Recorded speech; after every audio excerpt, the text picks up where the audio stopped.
Hello guys. So, ito yung multimeter tester kanina pinakita ko sa inyo. Ito yung dalawang nodes. So kanina, ang tinuro ko sa inyo, yung paggamit ng multi-tester para malaman kung may connection or infinity.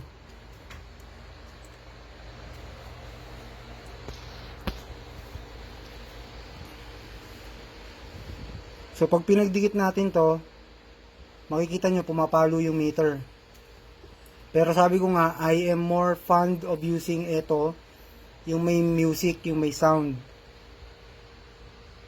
Which is, ito yung may speaker na ganun. Para hindi na ako tumitingin.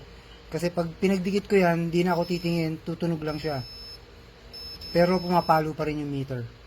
Now this time, papakita ko sa inyo kung paano testingin yung kuryente, paano mag-reading ng kuryente, which is live AC voltage. Ilalagay natin dyan sa 750 variable. Yan, naka 750 variable siya. So pag nilagay ko to sa live na kuryente, papalo yan, mababasa niya kung ilan yung voltage. Ito yung wire na pinakita ko sa inyo kanina. Kung mapapansin nyo, itong dalawang to, pinaghiwalay ko na kasi alam ko na ito yung walang kuryente. Kahit hawakan ko yung dulo, walang kuryente yan. Nakasaksak na yan sa live. Nakita nyo, binaluktot ko yung ground. Kasi wala namang ground tayo sa bahay. Itong dalawang to, may kuryente yan, live. Pag hinawakan ko yan ngayon, hindi ko hawakan yan. Okay, so, babasahin na natin ngayon kung may voltage siya at saka kung ilan yung voltage.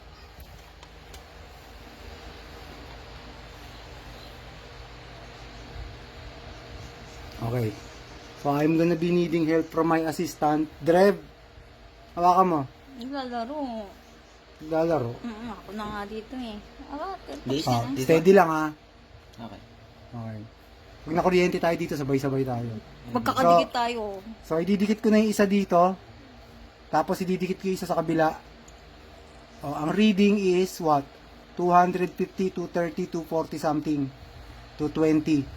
Ayan, 220 to 38, nagre-reading siya, 'di ba? Kasi alam niya na tumatakbo yung kuryente diyan sa dalawang 'yan. It's just hindi ko maipapakita sa inyo kung paano mag-reading nung may ground. Kasi wala namang ground sa bahay, kung makikita mo nakalabas yung grounding, ayun oh. Ayun, nakalabas. Wala kasi tayong grounding. Kung may ground ang bahay, may isa pang butas yan dito, yung yung outlet.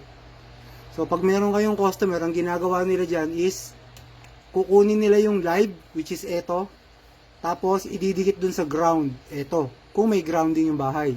Mababasa niya na dapat yung isang leg na yan, na live, plus yung ground, 110 lang ang sasabihin niya, or 110 to 120. Okay? So, sana may natutunan kayo.